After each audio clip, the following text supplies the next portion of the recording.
Welcome to ಪುಷ್ಪಾಸ್ kitchen. ಇವತ್ತು ನಾವು ಮಾಡ್ತಾ ರೆಸಿಪಿ ಬಂದು ಚಿಕನ್ ಚಾಪ್ಸ್ ರೆಸಿಪಿ. ಈ ರೆಸಿಪಿಗೆ ಏನೇನು ಇಂಗ್ರೀಡಿಯೆಂಟ್ಸ್ ಬೇಕು ಅಂತ ಹೇಳಿ ನಾನು ತೋರಿಸ್ತಾ ಇದ್ದೀನಿ ನೋಡಿ.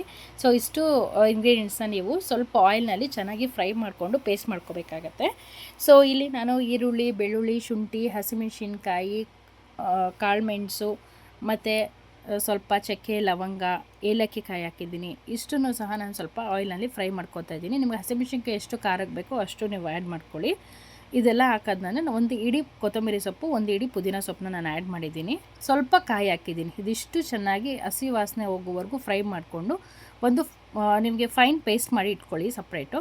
ನೆಕ್ಸ್ಟು ಇದು ಫೈನ್ ಪೇಸ್ಟ್ ಆದ ನಂತರ ನೀವು ಇದನ್ನು ಮೇಕ್ ಮಾಡ್ಕೊಳ್ಳೋಕ್ಕೋಸ್ಕರ ಒಂದು ಕುಕ್ಕರ್ ಇಟ್ಕೊಳ್ಳಿ. ಒಂದು ಕುಕ್ಕರ್ ಒಳಗಡೆ ನಿಮಗೆ ಸ್ವಲ್ಪ ಆಯಿಲ್ ಹಾಕಿ, ಒಂದು 2-3 ಸ್ಪೂನ್ ಅಷ್ಟು ಆಯಿಲ್ ಹಾಕಿ.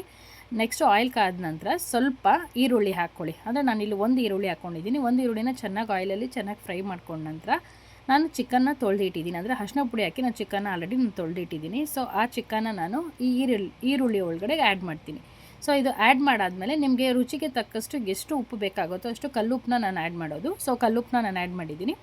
ಸೊ ನೆಕ್ಸ್ಟ್ ಏನಂತಾರೆ, ನಾವೇನು ಗ್ರೈಂಡ್ ಮಾಡಿರ್ತೀವಲ್ಲ ಮಸಾಲ ಇರುತ್ತಲ್ಲ ಪೇಸ್ಟು, ಅದನ್ನು ಸಹ ನೀವು ಆ್ಯಡ್ ಮಾಡಿ ಚೆನ್ನಾಗಿ ಆಯಿಲ್ನಲ್ಲಿ ಮತ್ತು ಚಿಕನ್ ಜೊತೆಗೆ ಚೆನ್ನಾಗಿ ಮಿಕ್ಸ್ ಮಾಡಿ. ಆವಾಗ ಸ್ವಲ್ಪ ನಿಮಗೆ ಉಪ್ಪು ಚಿಕನ್ನಿಗೆಲ್ಲ ಹಿಡಿಯುತ್ತೆ. ನೆಕ್ಸ್ಟ್ ನಿಮ್ಗೆ ಏನಾದರೆ ಕೊತ್ತಂಬರಿ ಸೊಪ್ಪು ಹಾಕ್ಬಿಟ್ಟು 1 ಅಥವಾ 2 ವಿಷಲ್ನ ಕೂಗಿಸ್ಬೇಕಾಗತ್ತೆ.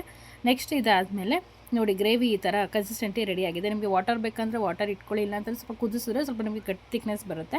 ಸೊ ನೆಕ್ಸ್ಟ್ ಇದಕ್ಕೆ ನೀವು ದೋಸೆ, ಇಡ್ಲಿ, ಪೂರಿ, ಚಪಾತಿ, ಅನ್ನ, ಮುದ್ದೆ ಈ ಥರದಕ್ಕೆಲ್ಲನೂ ನೀವು ಕಾಂಬಿನೇಷನ್ ಆಗಿ ಯೂಸ್ ಮಾಡ್ಬೋದು. Thank you.